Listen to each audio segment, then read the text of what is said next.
ચાલો વિદ્યાર્થી મિત્રો,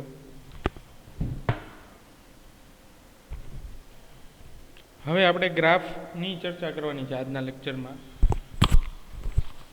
સ્થિતિ ઉર્જા, સ્પ્રિંગની સ્થિતિ ઉર્જાના ગ્રાફ વિશે જોવાનું છે.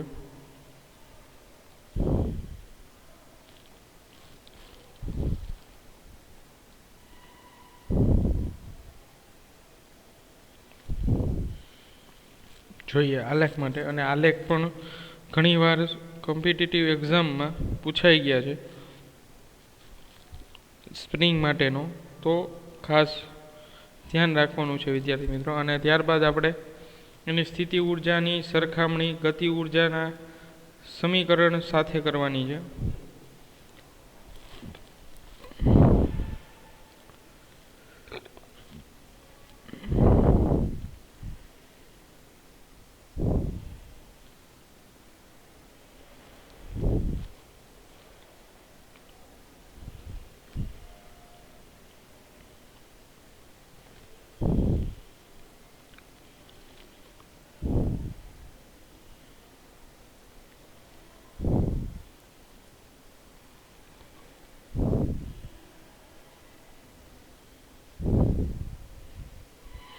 ગ્રાફ માટે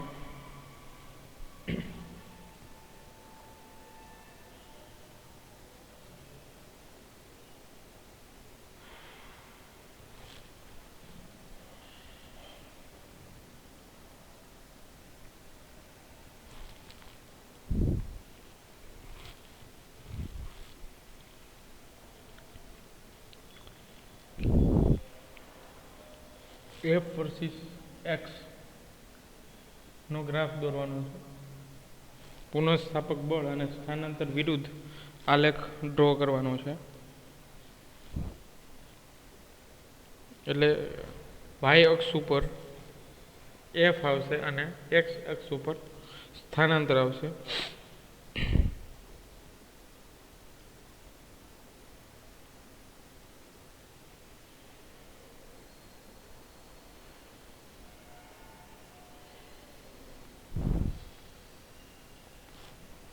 ચાલો ત્યારબાદ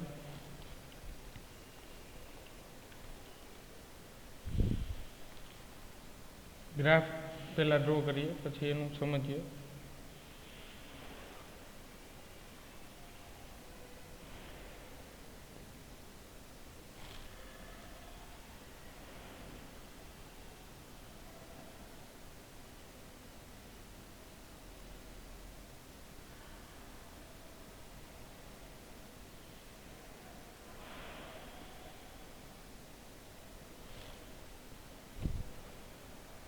આ જે પોર્શન છે ને વિદ્યાર્થી મિત્રો, બીજું ચરણ,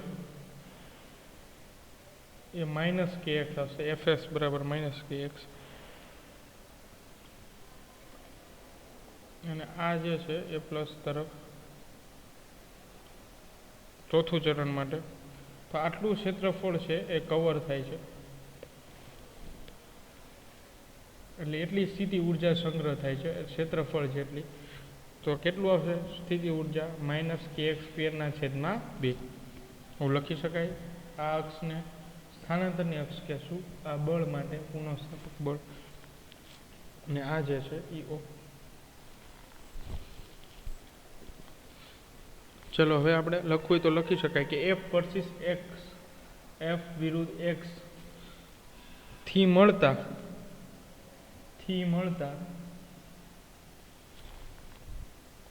ત્રિકોણના ક્ષેત્રફળ, ત્રિકોણના ક્ષેત્રફળ પરથી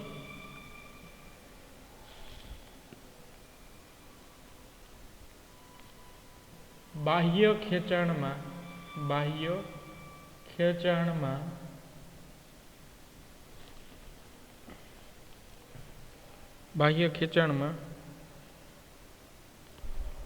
બળ એફ, બાહ્ય ખેંચાણમાં બળ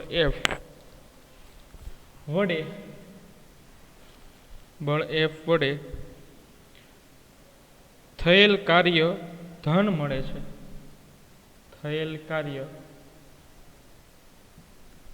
ધન મળે છે.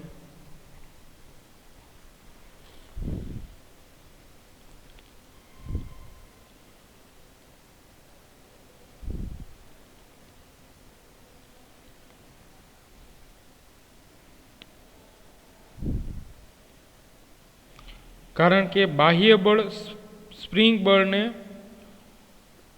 બળથી વધારે છે. શા માટે? કારણ કે કાર્ય ધન મળે છે એનું કારણ આપવું પડશે. કારણ કે બાહ્ય બળ એ સ્પ્રિંગ બળ કરતા વધારે છે.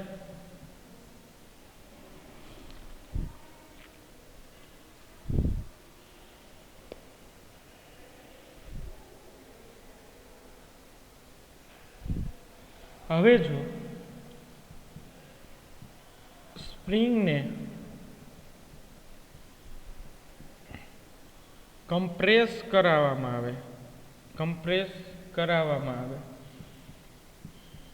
આવે ત્યારે સ્થાનાંતર ઋણ મળે છે. વિદ્યાર્થી મિત્રો, જો સ્પ્રિંગને કમ્પ્રેસ કરવામાં આવે ત્યારે સ્થાનાંતર ઋણ મળે છે.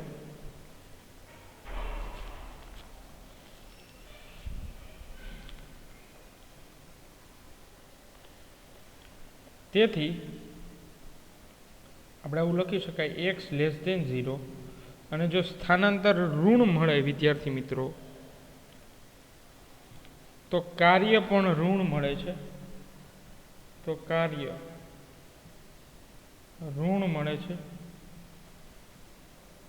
એટલે w લેસ ધેન 0.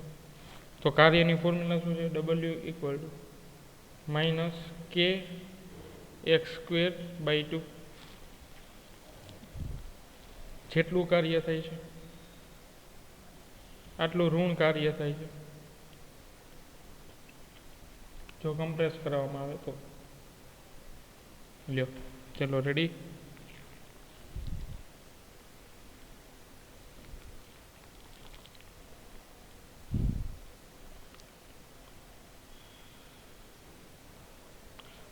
અને આ જે કમ્પ્રેસ કરવા માટે જે બાહ્ય બળ આપવામાં આવે છે, જ્યારે સ્પ્રિંગને કમ્પ્રેસ કરો ત્યારે રિકોઇલ ફોર્સ ઋણ મળે છે. પણ કમ્પ્રેસ કરવામાં જ્યારે સ્પ્રિંગને કમ્પ્રેસ કરવા માટે જે બાહ્ય બળ લાગુ પાડવામાં આવે છે તે બાહ્ય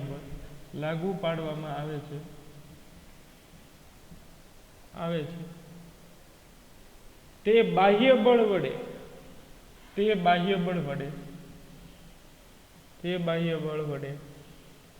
થતું કાર્ય એ ધન મળે છે. એ કેવું મળે છે વિદ્યાર્થી મિત્રો? ધન. એટલે w ગ્રેટર ધેન 0. તો એ કેટલું મળશે? અહીંયા લખીએ આપણે હાફ kx². પણ કેવું મળશે? ધન. ચલો રેડી વિદ્યાર્થી મિત્રો.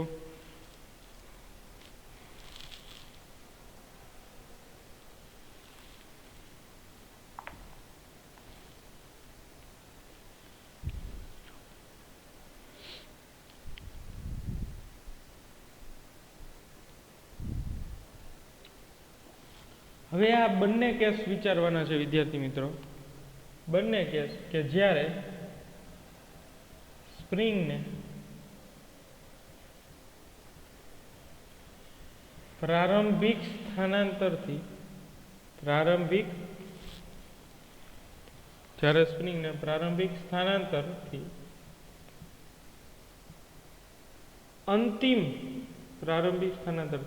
અંતિમ સ્થાનાંતર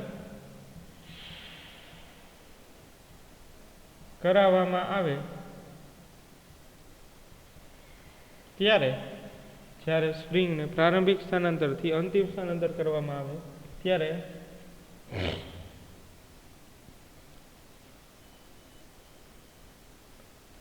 થતું કુલ કાર્ય મેળવો. હવે આપણે વિદ્યાર્થી મિત્રો કુલ કાર્ય મેળવવાનું છે કે જ્યારે પ્રારંભિક સ્થાનાંતરથી અંતિમ સ્થાનાંતર સુધી સ્પ્રિંગ બળ વડે થયેલ કાર્ય મેળવવાનું છે.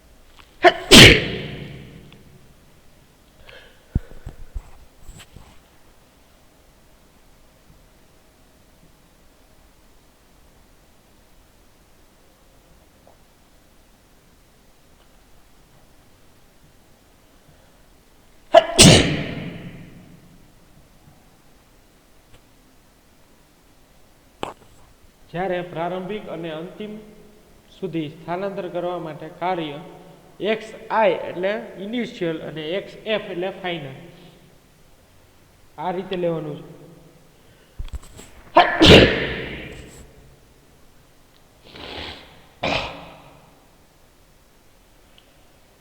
હવે કાર્યનું સૂત્ર શું છે વિદ્યાર્થી મિત્રો?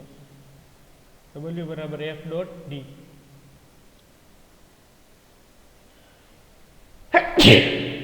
અહીંયા કઈ રીતે કાર્ય લેવાનું છે? W બરાબર ઇન્ટિગ્રેશન F ઇન્ટુ dx અને ક્યાં સુધી લેવાનું છે dx? નાના dx તો કે પ્રારંભિક થી અંતિમ સુધી એટલે એક્સ આઈ ઇનિશિયલ સ્થાનાંતર થી ફાઇનલ સ્થાનાંતર xf. ચલો આ રીતે જુઓ આરામથી.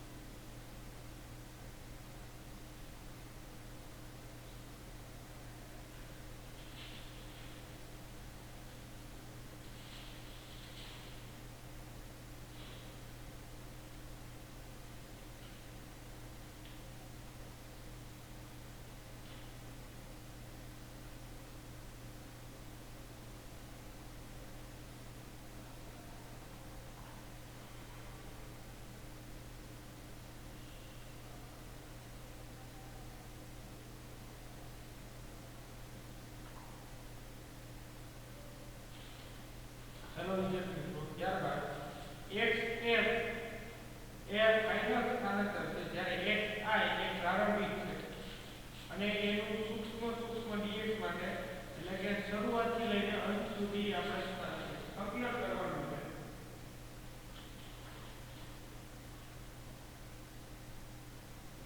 શરૂઆતથી લઈને અંત સુધી સંકલન કરવાનું છે.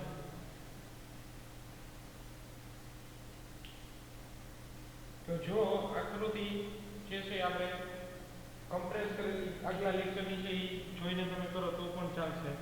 તો W equal to F equal to જે છે આપણે kx લખવાનું છે એટલે xi xf અને માઈનસ kx ઇન્ટુ dx થશે.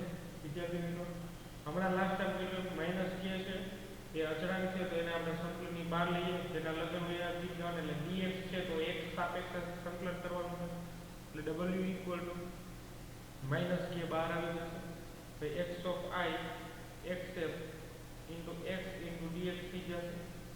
ચલો તો W ઇક્વલ ટુ અહીંયા આગળ આપણે વ્યાનું સંકલન કરીએ તો આનું સંકલન શું થશે તો કે 1 રેસ્ટ વધશે તો સંકલન શું થશે વિદ્યાર્થી મિત્રો? 1 રેસ્ટ વધશે વધેલી રેસ્ટ છેદમાં એટલે એક્સ સ્ક્વેરના છેદમાં 2 અને આગળ માઇનસ કે એક્સ સ્ક્વેર તો છે જ. ચલો આ રીતે એટલે ડબલ્યુ ઇક્વલ ટુ માઇનસ કે શું આવશે એક્સ સ્ક્વેર બાય 2 અને અહીંયા આવશે એક્સ આઈ અને અહીંયા આવશે એક્સ એફ. આ રીતે તો આ કાર્ય મળે છે વિદ્યાર્થી મિત્રો.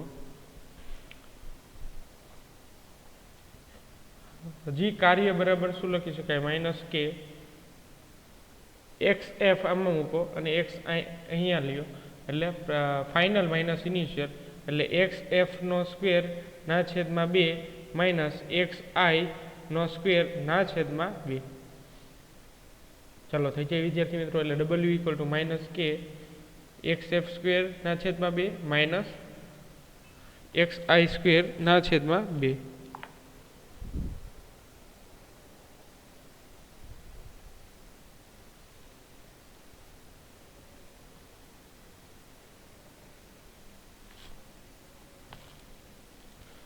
ચલો વિદ્યાર્થી મિત્રો તો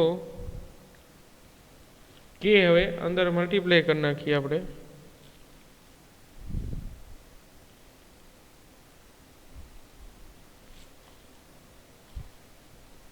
એટલે શું થશે માઇનસ એક્સ એફ નો square by 2 minus minus plus x i by 2 આમ થશે. હવે આને આગળ પાછળ લખીએ તો થોડું વ્યવસ્થિત મળશે.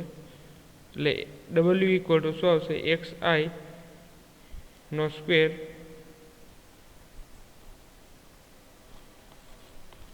By 2 minus x f minus છે એટલે એને આપણે પાછળ રાખીએ બાય 2. ચાલો વિદ્યાર્થી મિત્રો આ કાર્ય મળે આપણને.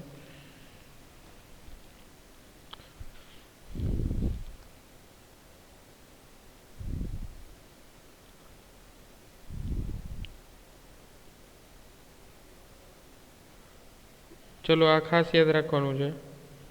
હવે જો સ્પ્રિંગ બળ વડે થયેલું કાર્ય અંતિમ બિંદુ પર જ આધાર રાખતું હોય,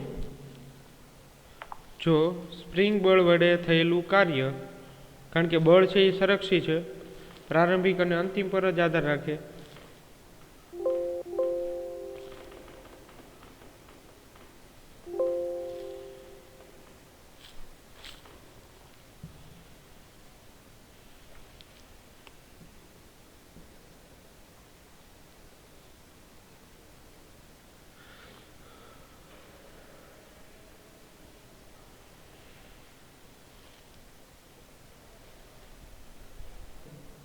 જો કાર્ય અંતિમ સ્થાન પર જ આધાર રાખતું હોય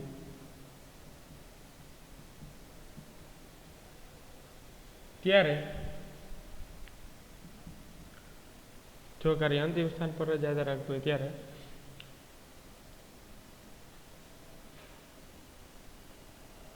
તે સંરક્ષી કાર્ય છે એવું કહેવાય. સંરક્ષી કાર્ય છે તેમ કહેવાય, પ્રારંભિક અને અંતિમ. હવે આપણે એક કેસ લઈએ. કેસ પેલો કે જો સ્પ્રિંગ ને ખેંચીને તેની મૂળ અવસ્થામાં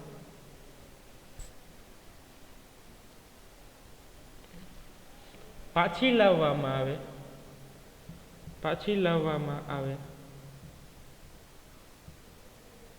તો તેના વડે થતું કાર્ય.